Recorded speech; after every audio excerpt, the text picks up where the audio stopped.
Hey guys, Aaron CybertronVGC here, and today I'm back with another episode of Road to Ranked where I climb the online VGC ladder in Pokemon Scarlet and Violet and provide live commentary as I go. In this video, I'm finally going to be showcasing Dondozo and Tatsugiri.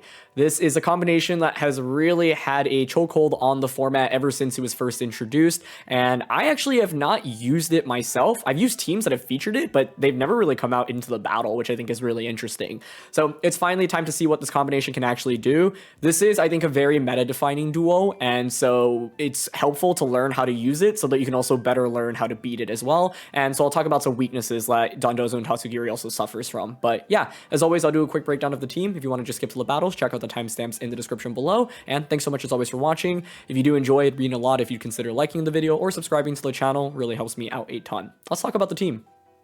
So first of all, this team was built and piloted by a Japanese player called Zeen, who is very well known and also has his own YouTube channel. So I'll link his socials down in the description below. He was able to finish in the top 16 of a big online grassroots tournament organized by Victory Road with this exact team. And I picked it because I think it's just one of the strongest Dondozo Tatsugiri teams running around at the moment. And I also think it helped me intuitively understand how this combo really can be maximized. And so yeah, huge thank you to Zeen for the team. Question of the day, I want to know what your favorite counter to Dondozo Tatsugiri is at the moment. I'm a big fan of the Endeavor Lycanroc. I thought it was a really clever solution that I had not seen or really thought of before, and so that would be my answer. We featured Lycanroc pretty recently in a video, which I'll also link down in the description below. If you've played or watched VGC at all in the past month, you'll likely know what Dondozo and Tatsugiri does, but for anyone that may be unfamiliar with this combination, essentially Tatsugiri's signature ability allows it to combine with Dondozo, and when you have them both out on the field at the same time, Tatsugiri will immediately combine with Dondozo. Tatsugiri is untargetable during that time, and then you can't switch out Dondozo, but then Dondozo gets +2 to all of its stats, which makes it very, very powerful. This Pokemon just has really great bulk, and it also gets access to Unaware, which is a crazy ability because you can ignore your opponent's stat boosts, and so things can't just like come out in front of Dondozo and start setting up in front of you.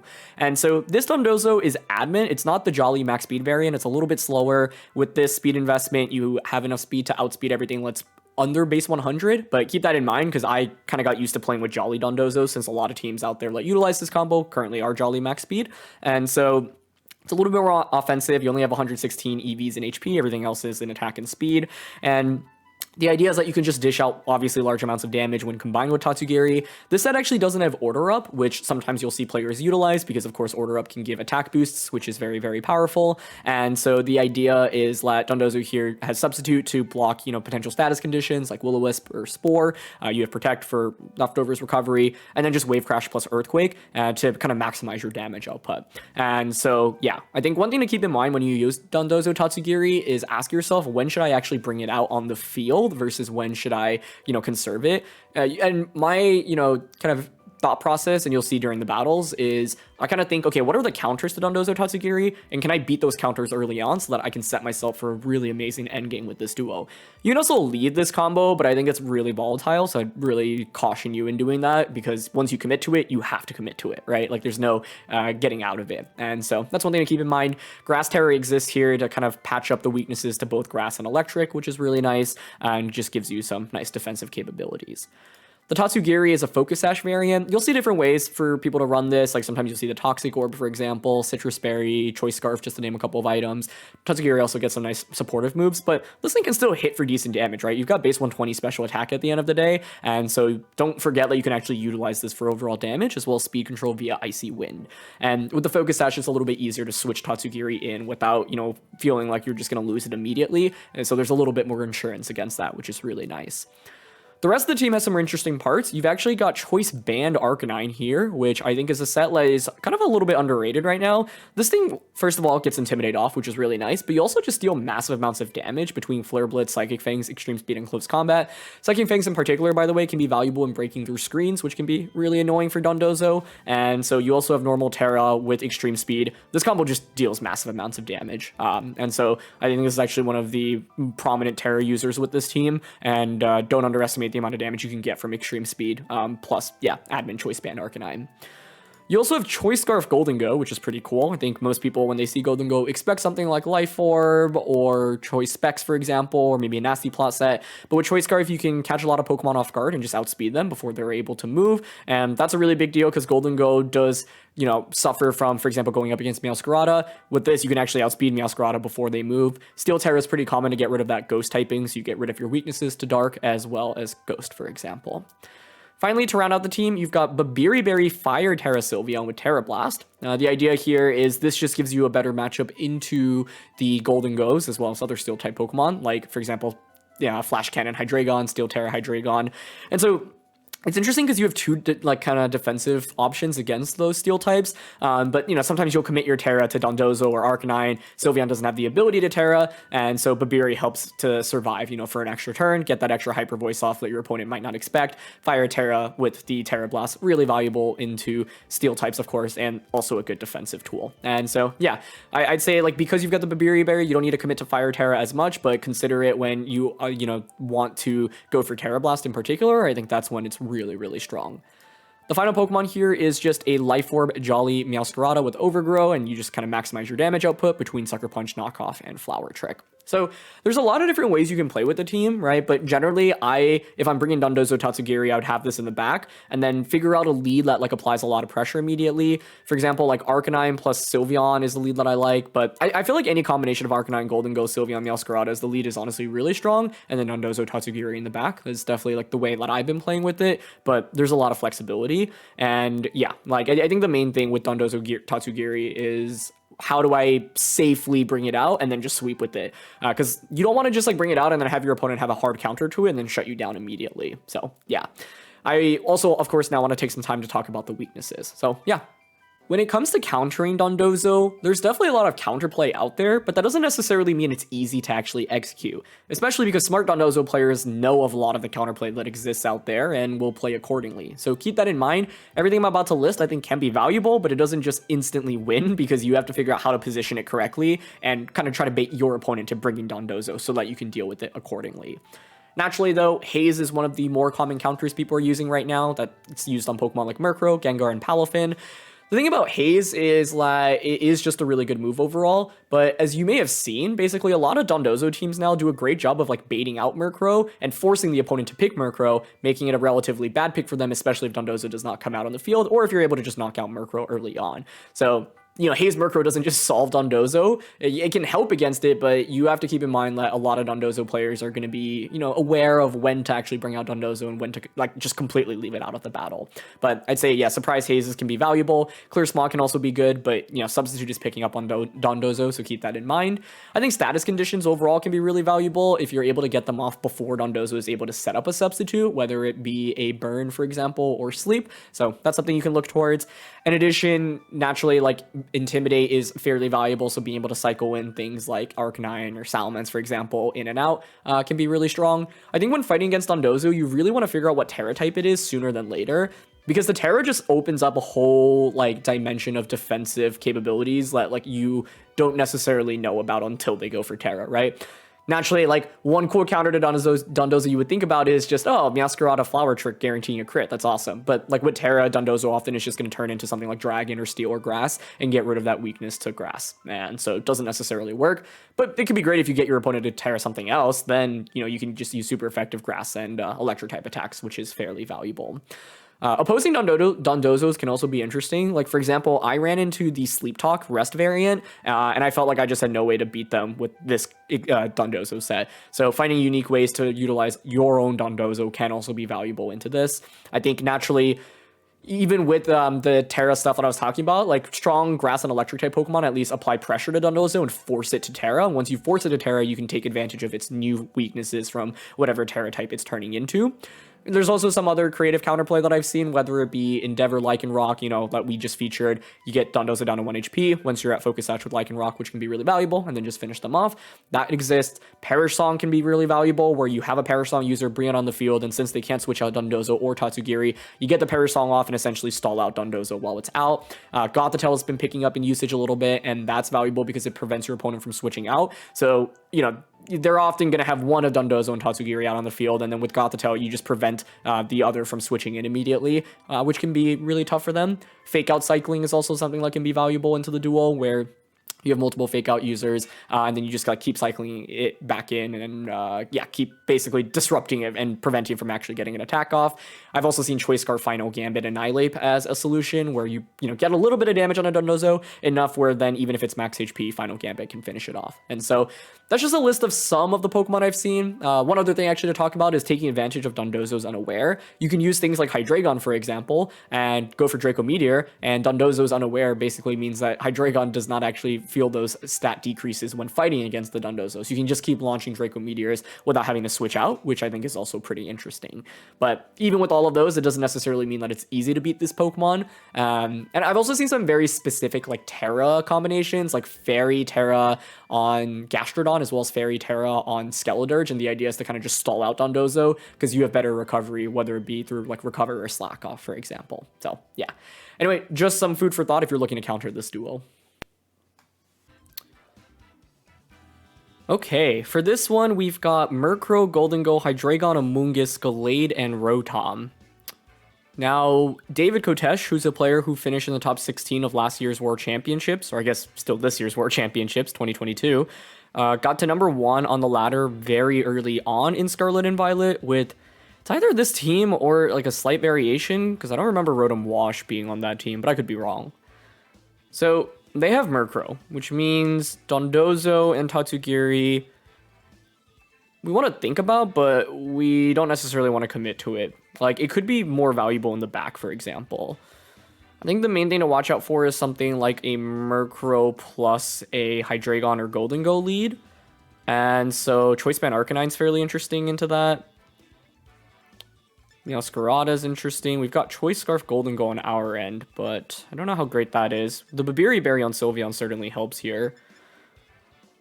I think I'm honestly going to go with Arcanine plus Sylveon with the Tatsugiri Dondozo in the back. Now, we have to be pretty careful here because, of course, they have Murkrow, which can just haze away our boosts.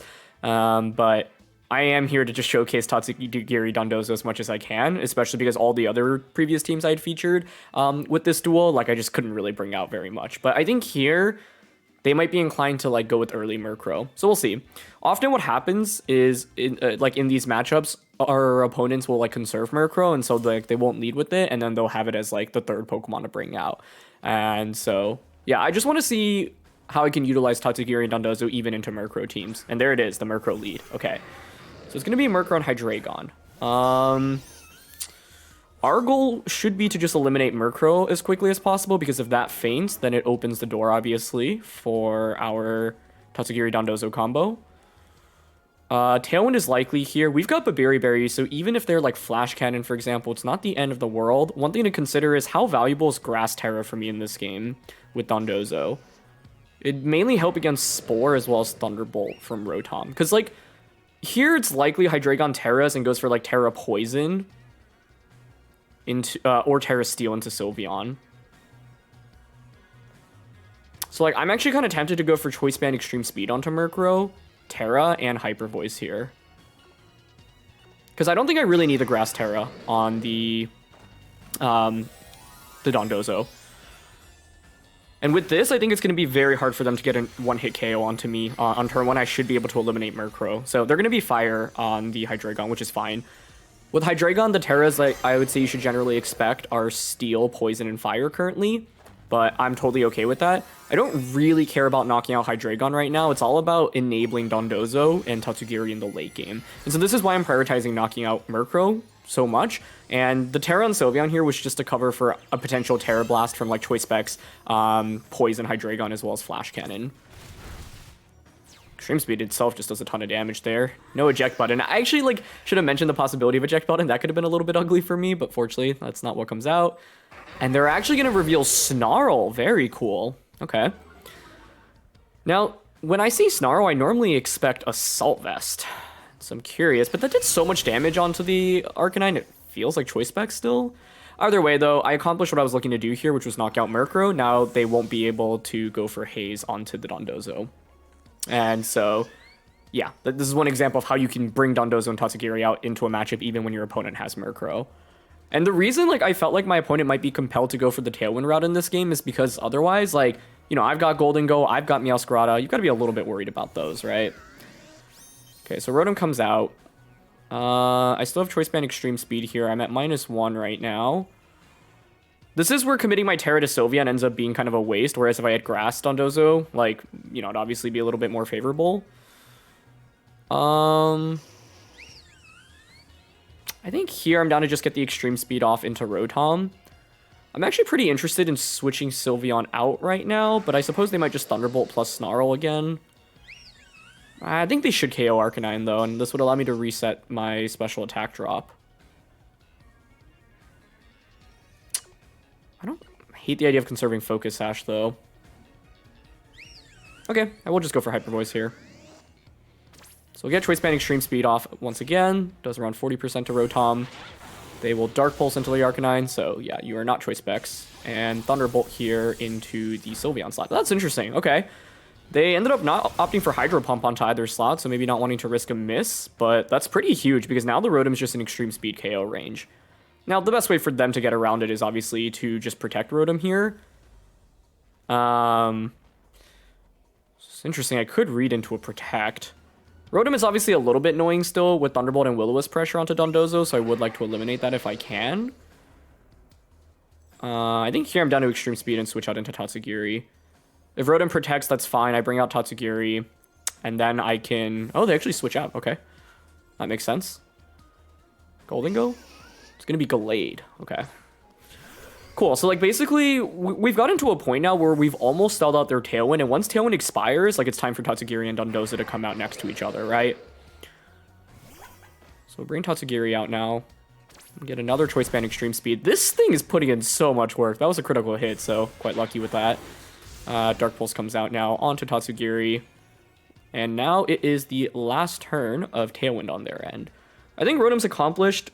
Or sorry, not Rotom. Sylveon's accomplished what I've needed it to do. And we can just Wave Crash everything for a KO in this late game, honestly. So I'm fine just clicking Extreme Speed onto Gallade. And then just protecting here, I think. I could just go for the switch out this turn, actually. But I don't know if I love that idea. I also don't hate the idea of just Extreme Speeding into Gallade and then protecting. Well, that's what I was trying to go for initially, right? Yeah, I think that's fine. And then we can just switch in the Dondozo next turn. This was like the best showcase of Choice Band Arcanine, though. Honestly, it was so good in this game. Did like 70% to Murkrow to start. Two-shot the Gallade. Did so much damage onto Rotom. They're just going to go for Snarl. I mean, that's perfect. It allows me to get Dondozo in for free. Yeah, I mean, I want to say it's Assault Vest Hydreigon, right? We still haven't confirmed its item, but it's not Life Orb or Specs, and it has Snarl. So that feels fairly likely. Now we can just bring out Dondozo finally, and it is time to get this combination off. And at this point, like, I've committed my Terror earlier. If I, you know, saved it, Grass Terror would obviously be fairly valuable into Rotom, but at this point I can just Wave Crash the Rotom for a KO. Hydreigon isn't really a huge threat to me. I suppose the one problem would be a critical hit Draco Meteor, but even then, I'm not sure that's going to be a KO without a Life Orb or a Choice Specs. Okay. But you can see, right, like, Dondozo is very much about positioning, and because they had Rotom in this game and Murkrow, I had to be a little bit careful, but Wave Crash here should just KO Rotom now. They could protect Rotom in this position, so...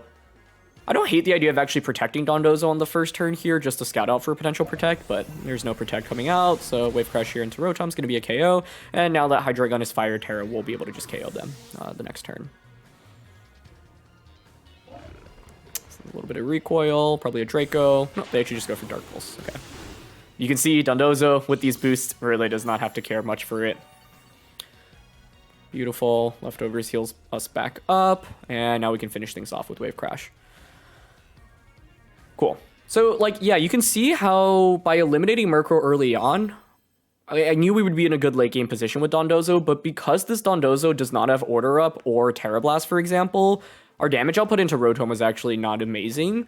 I think the turn where my opponent went like Thunderbolt and Dark Pulse with Hydreigon and Rotom respectively put them in a pretty tough spot because they didn't actually get a knockout onto either Pokemon there, and they were stalling out their own Tailwind essentially, and I feel like they needed to maybe apply a little bit more pressure on that turn specifically. And so, yeah, in not picking up a knockout there, I would say it gave us a pretty huge advantage. But yeah, like, them also committing Fire Terror to Hydreigon early was nice because it meant obviously Dondozo could just get a one-hit knockout onto it as soon as it got the combination off with Tatsugiri. And Choice Band Arcanine was absolutely amazing for us in that battle.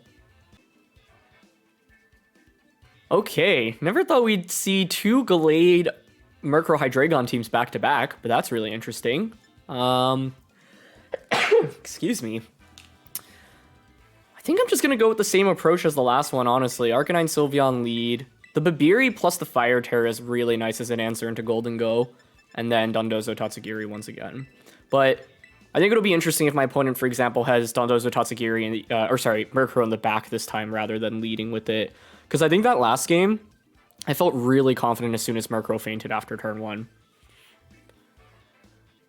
Whereas in this one, I mean, such a similar team composition, but like, for example, Volcarona lead could make things really interesting. Arcanine does have Choice Band Flare Blitz into that, so it's still fairly powerful. But yeah, I'm very impressed by the output of Arcanine, just in general.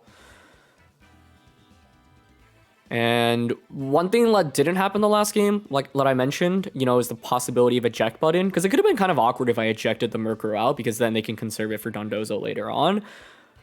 I was mainly just trying to cover for, like, Hydreigon having Choice Specs Draco Meteor, or... yeah, mainly that. And like, not getting one-shot by Tailwind plus Draco. That way, I was like, okay, well, if I trade Murkrow for Arcanine, that's a totally fine trade for me. Let's see. Very similar team to the one we just fought, but this one is a Zoomer on Volcarona. It's going to be Hydreigon on Volcarona coming out. Very cool. Okay. Arcanine can't get burnt by Flame Body, which is an upside. Volcarona could have Struggle Bug. Could be the Quiver Dance variant as well. I think we're probably going to see a Hydreigon Terra immediately, but I'm very curious which Terra it's going to be.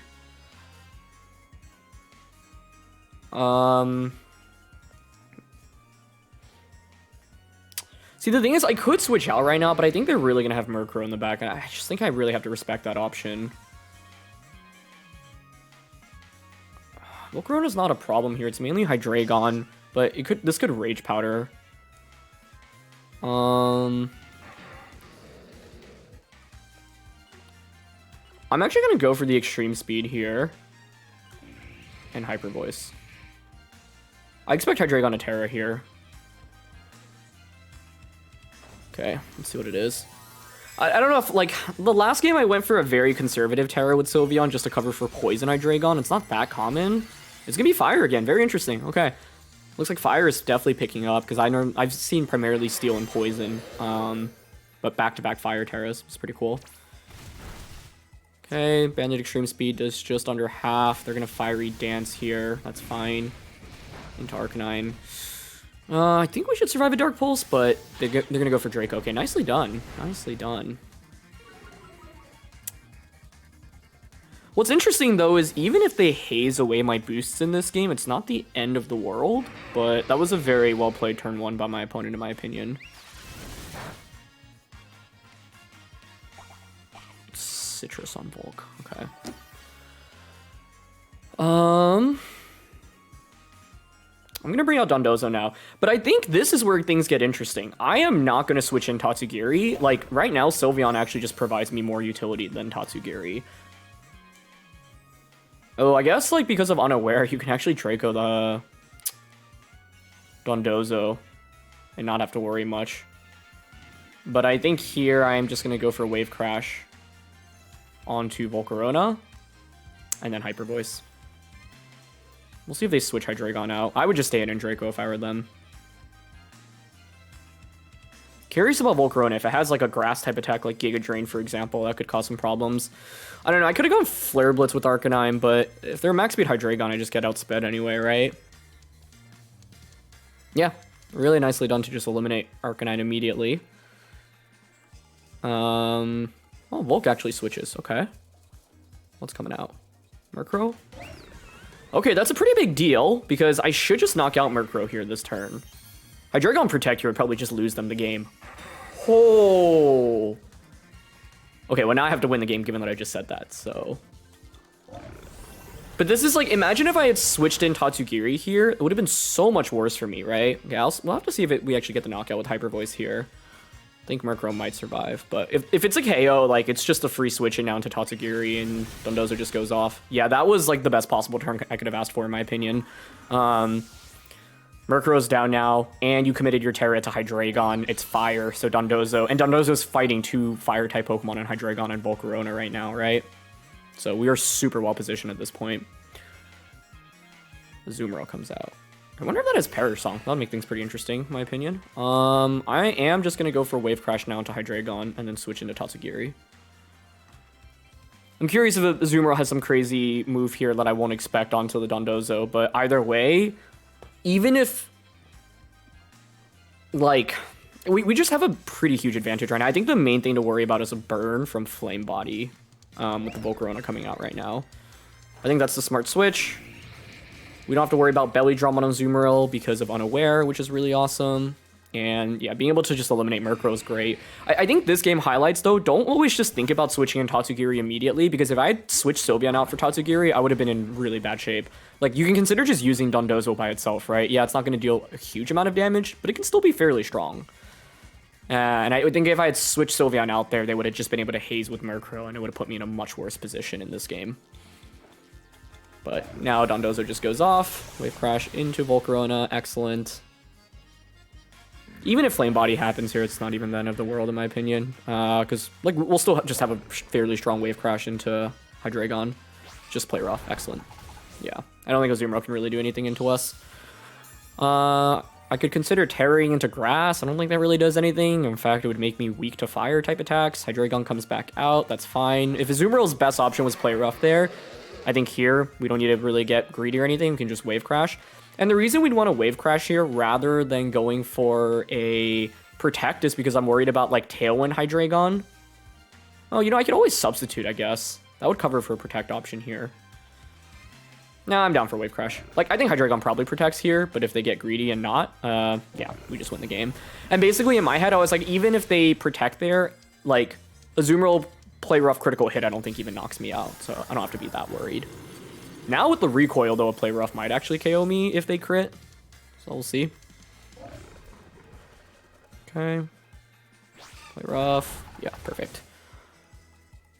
Great, great. And now with leftovers and Protect and Earthquake, we are very well positioned. The optimal way to play this is just Protect first. I think Play Rough was doing less than 25%, so we can set up Substitute. In endgames like this, you might, like, get a little bit impatient, and I think it's really important to, like, just basically be patient, right? Especially because, like, it feels like this game should be over, but if you consider what I have, like, it's Tatsugiri and Sylveon, neither are actually that good offensively into Azumarill. So here, like, let's just play a little bit slow-paced, right? We should have this one, barring multiple critical hits, but no reason to give them the chance to crit me. And the other thing to consider here is with Play Rough, they have to hit each one as well, right? A single miss would be disastrous for them. And as you can see there, they don't break the sub, exactly. So, like, the main thing I just didn't want to risk there is, you know, I don't sub, Play Rough actually gets the critical hit onto me, then that's really bad. But now we can just sub, Protect, Earthquake, and keep repeating the cycle. So I think that's one thing to really keep in mind if you use Dondozo, like, be patient. You're going to have games that often will go on for a long time, and you have to basically keep in mind that sometimes it can be an endurance marathon, essentially, right? And so you don't want to just be like, oh, I have the game won. I think in this endgame, even if they crit, maybe we'd still be okay, but I don't know. I just, like, don't really want to risk anything here because I don't think there's any need to. And yeah, it makes us drag on the game for, you know, maybe a few more minutes maximum, but should guarantee us the win. And patience is a virtue, especially when you're playing a strategy that can, you know, go on for the entire timer. So they went for liquidation there. Earthquake here, I would expect, what, 40%-ish? But that's purely off intuition. Maybe a little bit more. Yeah, around 45 it looks like. Okay, Azumarill liquidations here, trying to break the sub. Let's see if they are able to. Yes, they are. But at this point, it's rinse and repeat, right? I'm just going to Protect, get more leftovers, recovery, sub, and then Earthquake again.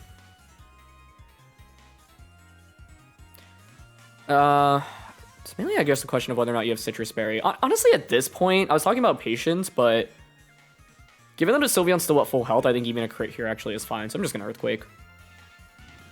Mainly because after getting that first amount of damage onto Azumarill, yeah, like even if like Earthquake comes out there and they have Citrus Berry, it's still fine because then you KO Dondozo if you get a critical hit, but then it's Tatsugiri with Focus Sash and full HP Sylveon, so that I can just Draco Meteor, or sorry, not Draco Meteor, Muddy Water plus Hyper Voice or Icy Wind plus Hyper Voice, and it should be enough at that point. So yeah, it's funny because I was talking about patience, but as soon as I saw how much damage that first Earthquake did, I felt like at that point we can accelerate the battle a little bit. Now there I could keep going for like sub protect, but in my head like there was no way for Azumarill to win. Is there any chance if they crit and Azumarill was actually faster than Sylveon and I missed Icy Wind and then they crit Liquidation again onto Sylveon? I guess that's the main win condition to think about. The way I'd get around that is actually protect Sylveon first, go for an Icy Wind, and then if I miss, I have another Icy Wind chance. But I guess I was talking about patience, and the way to 100% have won that was to continue going for the sub protect stuff. In my head, I thought it was a guaranteed win, even if they had crit there, but I guess because I can miss Icy Wind with Tatsugiri, maybe it's not 100%, but also I would not expect the Azumarill on the opposing end to be faster than the Sylveon either. So, yeah. Basically, in my head, I was like, maybe the way for them to win is critical hit onto Dondozo, double Icy Wind miss from Tatsugiri, and another critical hit onto Sylveon. But that's still like a non-0% chance versus if I had stayed in with Dondozo. Could they ever win if I just keep going for sub and protect? You would also need like multiple critical hits back to back. Yeah. So I don't know. It's interesting. It's some food for thought there. But in my head, like I thought it was 100% win, but yeah, because Icy Wind can miss, maybe it's not guaranteed. But I also was just assuming Azumarill would be slower than Sylveon there, which I'd be very surprised if it were faster. Hey, for this one, we've got Bisharp. Not Bisharp, Kingambit, Hariyama, Toadsquirrel, Grimmsnarl, Skeledirge, and Garganacl. Skeledirge is the big one to watch out for. Fairy Terra Skeledirge is a thing it would slack off to beat, with Unaware, to beat Dondozo Tatsugiri. What's my best answer into Skeledirge? Like, I could force them to Terra first, because we have knockoff with this. I do think, Meowscarada is a really good pick overall here because the crits are valuable. I think Arcanine is not a strong bring here given the potential Defiant on Kingambit, so we'll drop that. I also don't think Choice Scarf Gholdengo is that good, so I'm okay going for a Sylveon Meowscarada lead, Dondozo Tatsugiri in the back. If they did not have the Skeledirge, I feel like Dondozo just looks incredible here. But because they have Skeledirge, I think we have to be a little bit careful. I was actually even thinking about leading Dondozo Tatsugiri in this one, but I don't know. I just don't think there's any need to like rush it. Shiny Toadsquirrel. That's my first time seeing that. That's really cool. So they're going to go Toadsquirrel plus Hariyama. This to me feels like, I mean, Fake Out onto one Pokemon for sure. You could also Spore into Sylveon.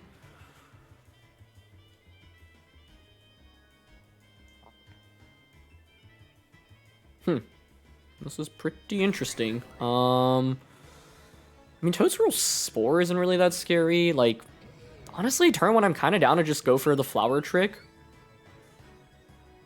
I don't know where the Fake Out is going, I guess, is the question. And whether or not they're going to Trick Room or Spore here. Okay, I'm just going to go for Hyper Voice. We'll see if they go for Trick Room. Like, Fake Out plus Trick Room makes sense here. But yeah, they actually target Meowscarada. Okay, cool. So I get a Hyper Voice off, which is great.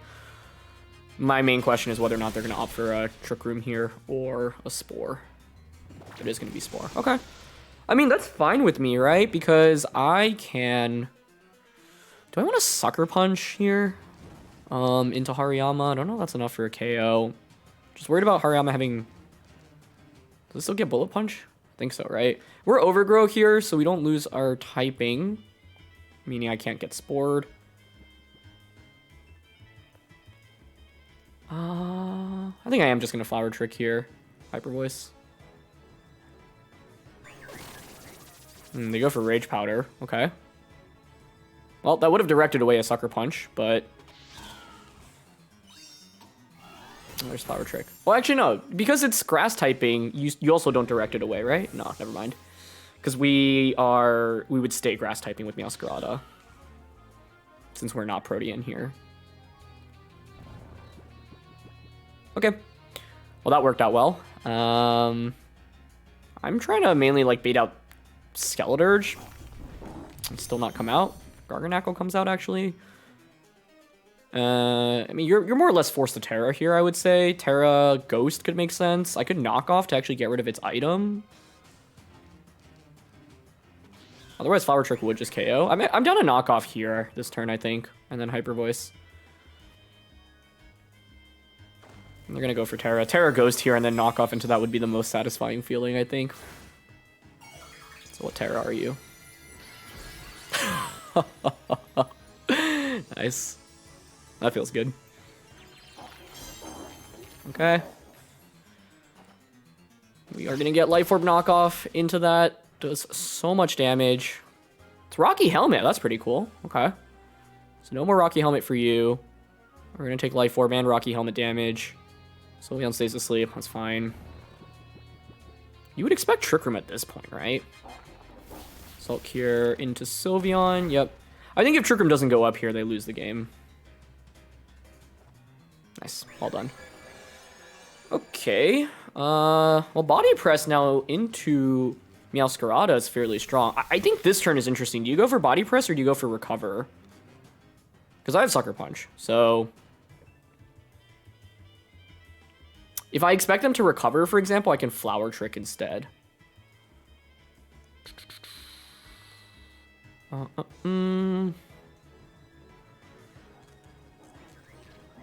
think I would Body Press in their position. I haven't revealed Sucker Punch. And even if they do heal up, it's honestly totally okay. Because Sylveon is just kind of a ticking time bomb for them in terms of waking up and just distributing Hyper Voice damage. Nicely done. They're not going to fall to the Sucker Punch. Good job. It's going to get a Recover off. But the thing is, now I actually don't have to worry about Skeledirge because of the fact that you can't Terra into fire. Nicely done, though. That was a really well-played turn on their end. What's interesting, though, is now that I've revealed Sucker Punch, like, and you know I have Life Orb, you're probably pretty scared with a Garganacl, right?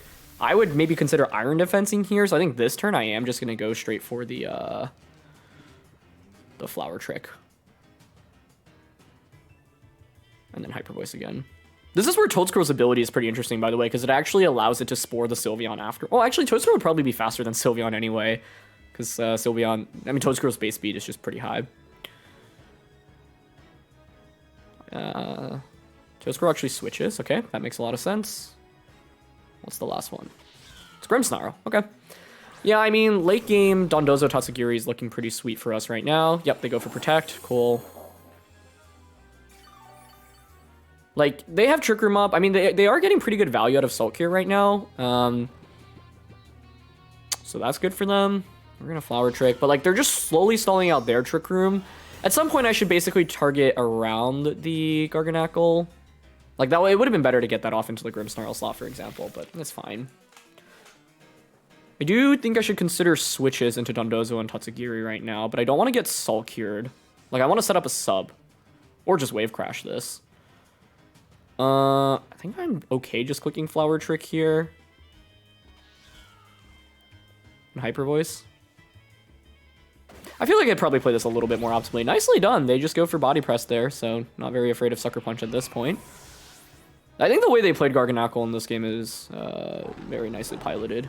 Sylveon's faster here, but is going to still be asleep. That's okay. You're going to Spirit Break. That's totally fine. I don't even mind like Sylveon fainting, because then it would finally give me the free switch-ins I've been looking for all game. So it's taking us a while to get to the Dondozo Tatsugiri, but I'm just looking for the safest way to bring both out. I am just going to bring out Dondozo right now. We've seen Salt Cure, Body Press, Recover, presumably Iron Defense on the Garganacl, but because of Unaware here, I don't have to worry about it, which is really sweet. You know, they could go for like a Parting Shot right now. I guess that'd be a little bit annoying, right? Parting Shot, and you can just like body press into Sylveon, I suppose.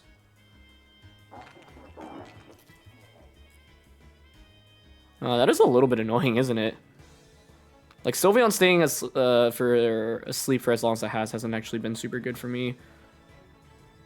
I think here I'm down to Protect and switch into Tatsugiri. I also think this is where if we had Order Up, this game would be a guaranteed wrap, whereas now I actually have to play a little bit more carefully. And I think I could have played this a little bit better by using Meowscarada's attacks next to the Garganacl and just like putting on pressure onto that slot instead. But we'll finally get the combination off at least. Okay.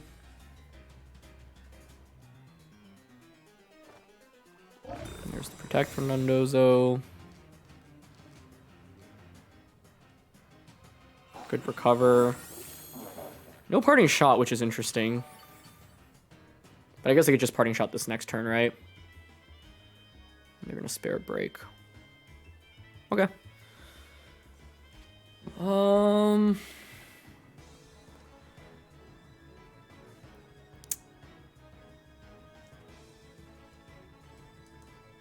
Yeah, I mean, maybe they didn't feel the need to Parting Shot, and they will this turn. So I want to set up a substitute, I think, to counteract a potential second Parting Shot.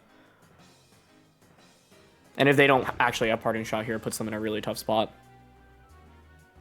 But basically, what I don't want to do, because like Parting Shot's actually really annoying for Dondozo here. Like, yeah, this kind of like the late game that you might run into in this format, either against opposing Dondozos or Pokemon that can heal themselves up. Like, Garganacl switches. Okay.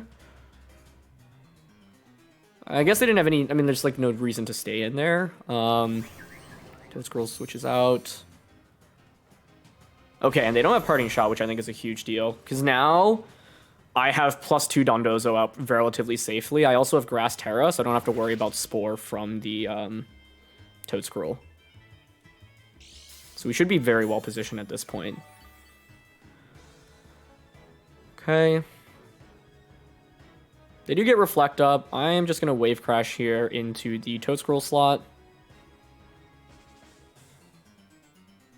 But I think if Parting Shot existed on the Grimmsnarl moveset here, this game would have been trickier. That is why I went for sub, though. Basically, what I didn't want to happen is for the Grimmsnarl to, like, get a Parting Shot off and then be able to come back out and then Parting Shot me again.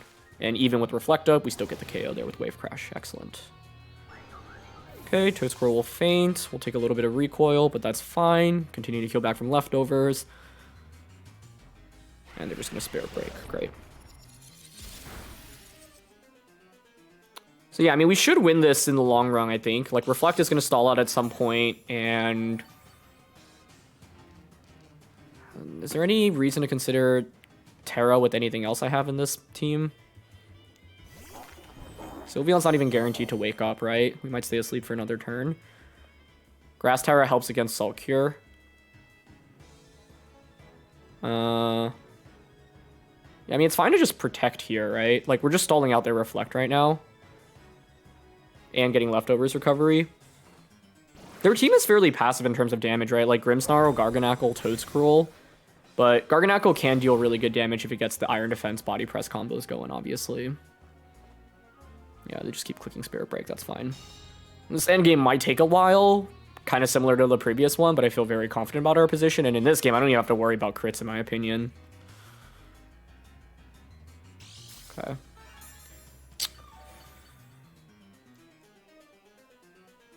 Cool. Slowly but surely. We're just going to target Grimmsnarl here. I'm going to Terror in case they like crit Spirit Break and then get a Salt Cure onto me. That way we get rid of our water typing. I'll just Wave Crash here.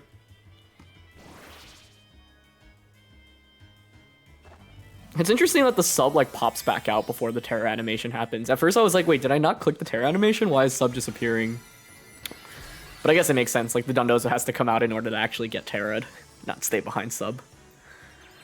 Okay. Now we are Grass typing. Wave Crash should still be a 2-hit KO here, I think, even with Reflect being up, but we'll see how much defensive advancement Grimmsnarl has. Yeah, that's so much damage. Nice. We do take a fair amount of recoil, but that's fine. There's Spirit Break. Yep.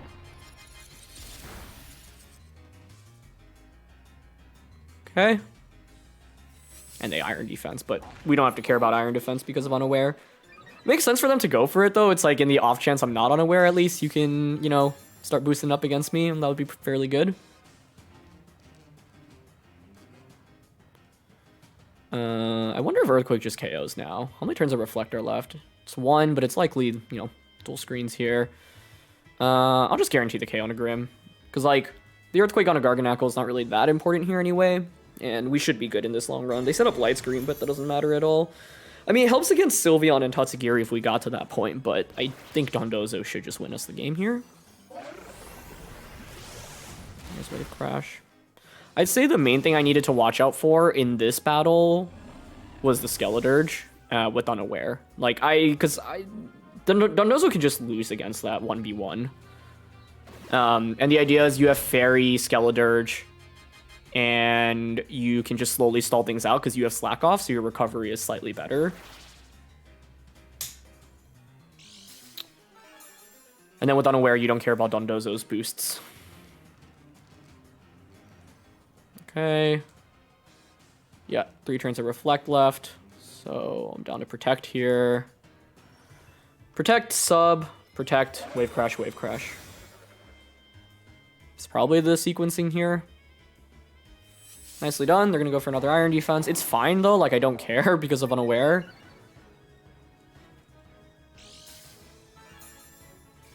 It's just taking a little bit because of all the leftovers recovery here. So, once again, if you're using a team composition like this, you should expect games that can last up to 20 minutes. And that can be both a good thing and a bad thing. Some people like really long, drawn-out, methodical games. Other people like, you know, games that can end very quickly. So, you got to identify whether or not it fits your playstyle. Okay, I think we can just, well, I should be a little patient here. I was just preaching patience in that last game, and then, you know, decided to push the tempo a little bit, but here, Protect into Double Wave Crash should be it. And I don't even have to worry about critical hits. You know, Body Press here will break the sub, but yeah, this is why you use Unaware as the ability. If we didn't have Unaware, it would actually be a completely different game, right? Because I actually wouldn't do that much damage to them, and this would draw out for a lot longer, but because I don't have to care about your defense boosts, we should be good here. Rocky Helmet, though, cool item choice there. That's probably used to counter Mouse Hold, right? Because Mouse Hold's just a huge pain. So, Double Wave Crash now should do it for us. Maybe even no, I don't think a single Wave Crash will KO here. Garganacl's defense is way too good, and they're no longer rock typing. Yeah, it does just over half. Okay. Yeah, Body Press, but it doesn't matter. Even if you know, crit, we have sub. And so sub is really nice for anti-crit protection, essentially. Okay. Now we can Wave Crash once more. And this is what this Pokemon can do, right? It's like, yeah, our opponents just really don't have any chance of winning in these end games because they don't have too many counters to Dondozo and Tatsugiri at this point.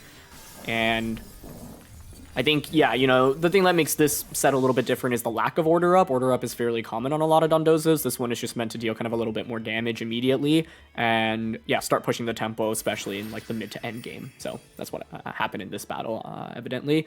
And, yeah, I think the fact that they committed their Terra so early on was good. I think my opponent played with Garganacl really well. Like, the way they were able to recover at all the right times, body press at all the right times, that was really well done. In the end, though, it just didn't really matter because we kind of had this ticking time bomb of the Dondozo Tatsugiri waiting in the back. And then as soon as it came out, felt like, yeah, we were in pretty good shape there. Okay, we've got another Murkrow here. Shall we go 3 for 3 on Murkrows? This team, by the way, is the one that won the Limitless tournament. I did a fun exhibition against Wolf a few days ago. I'll link that video down in the description below if you haven't seen it, but I featured that team in that exhibition. It's really strong. It's bulk up on the... not the Armor Rouge. I'm literally, like, for some reason my brain is telling me Skeledirge. Obviously that's not Skeledirge. Cerulege, that's what it is. Assaultvest Dragonite. There's a lot of strength there.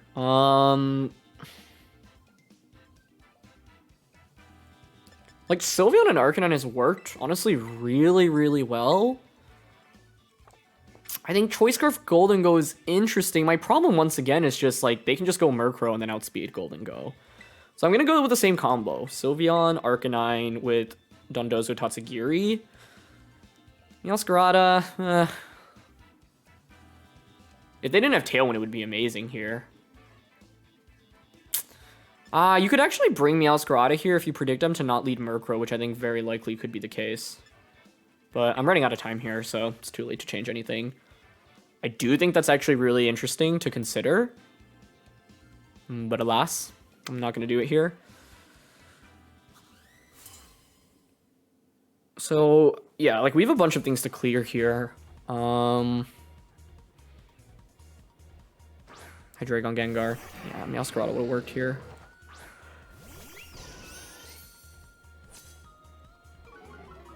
So what do we expect? Could just be an Icy Wind to start. Well, I don't even necessarily need to Icy Wind, right? I do not remember the Terror on Hydreigon, unfortunately. I thought it was Steel, but I could be wrong. Yeah, there's definitely a Murkrow in the back as well. This is very nicely done by my opponent, because I think like Arcanine is just pressured with the knockout right now. I Sludge Bomb Draco into that slot, and I don't really have a safe switch, which makes this very tough.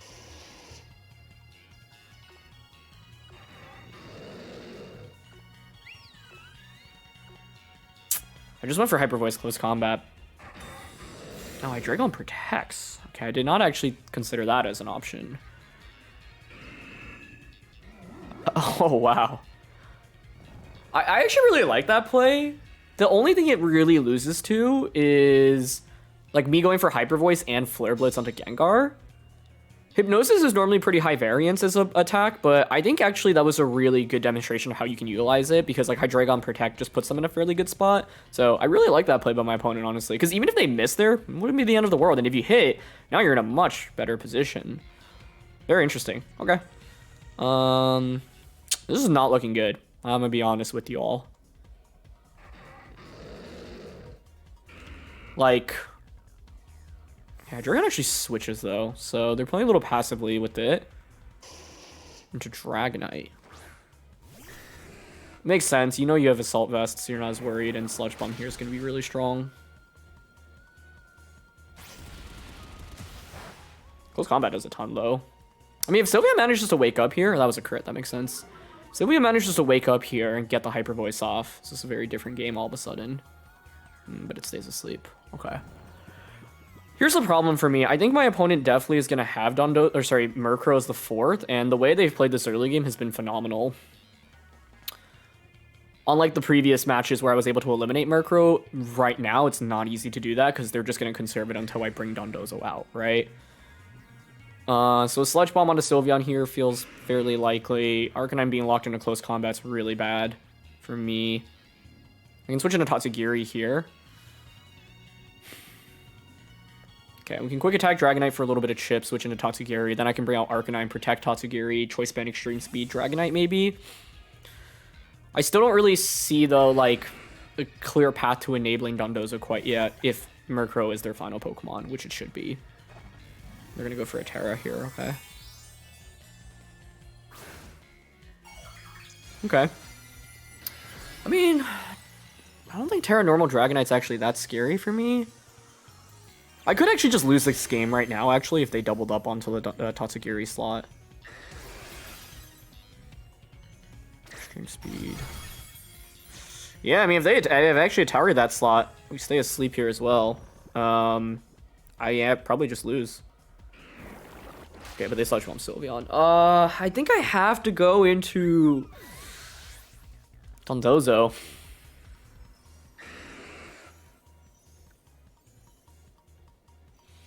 I need to...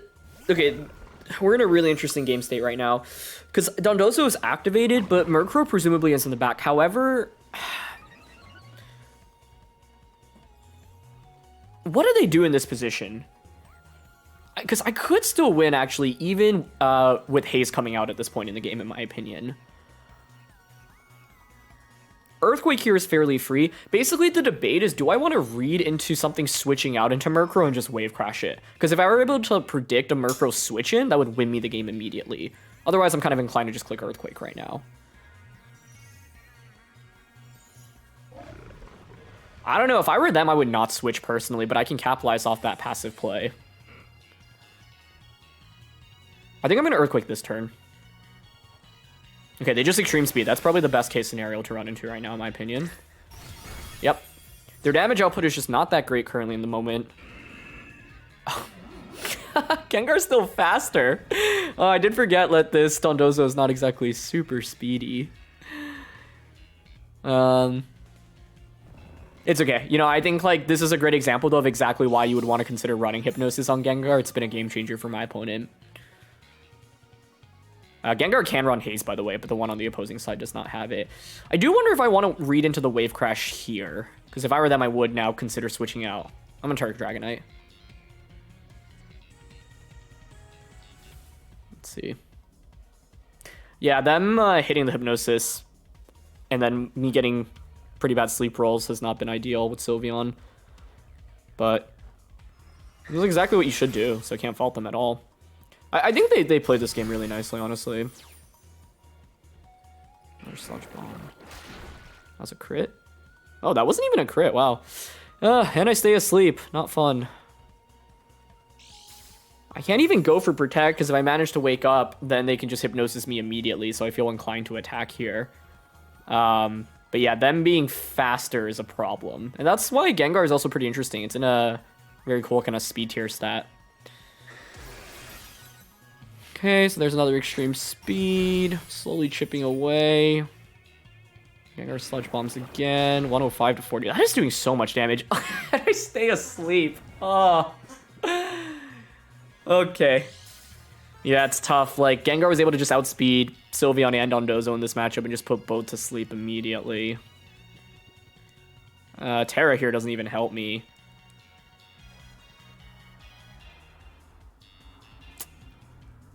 Yeah, I mean, the fact that Gengar is faster actually just changed the dynamic of this matchup completely.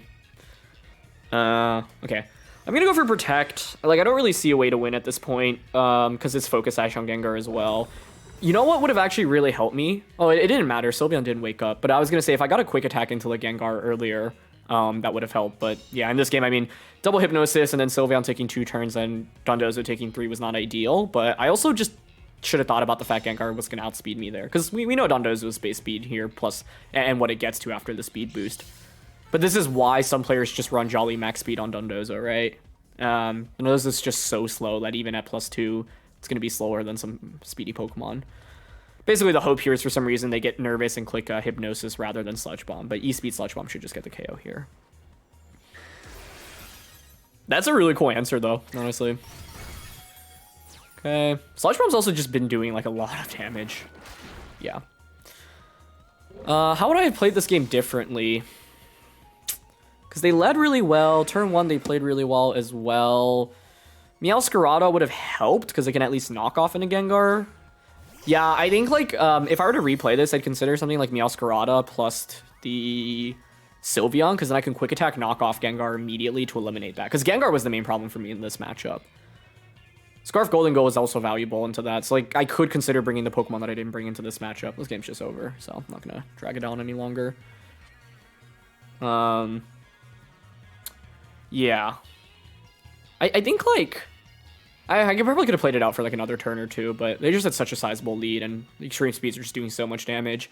So, like, what went wrong for me in that game? Like, yeah, you know, my opponent managed to hit both Hypnosises and get sleep rolls on them, but like I could have put myself in a position to like not get hit by Hypnosis, and the solution there is just not getting outsped by Gengar. So that's where I think any like Meowscarada, Gholdengo, Sylveon, a combination of 2 of those 3 becomes interesting, because then I can quick attack to snipe off the Focus Sash and then just KO with either a Shadow Ball or a knockoff. So that's like option number 1, for example.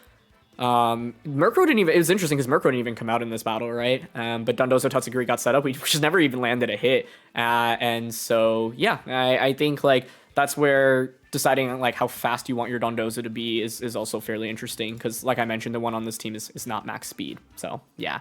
Anyway, that was a really fun set of battles, and I'm finally glad to actually feature this duo, because we've used it on 2 or 3 different teams at this point, and it's like never actually come out into battle. And so I think it's a fun mix of games, especially because I feel like the first two highlighted, hey, even into Murkrow teams, like this can be good. But then in this battle, my opponent just did a really good job. Like Murkrow never even hit the field, but they were able to find a cool solution with the extreme speed sludge bomb combos and hypnosis. And so, yeah, sleep can be, or just any status condition in general can be really valuable to Dondozo, but sleep in general, in particular, is helpful. And, Dondozo is the grass terra to get around spores from things like Toedscrow and Amoonguss, but it's not going to help against hypnosis from Gengar. So, yeah, very, very nicely managed by my opponent. I thought like the way they approached it was not how I expected them to, and I think it was a really, really smart approach. And so, yeah, I definitely have to commend them for that. Anyway, that's gonna be it for this one. So thanks so much as always for watching. Leave a like if you enjoy, and I'll catch you all next time.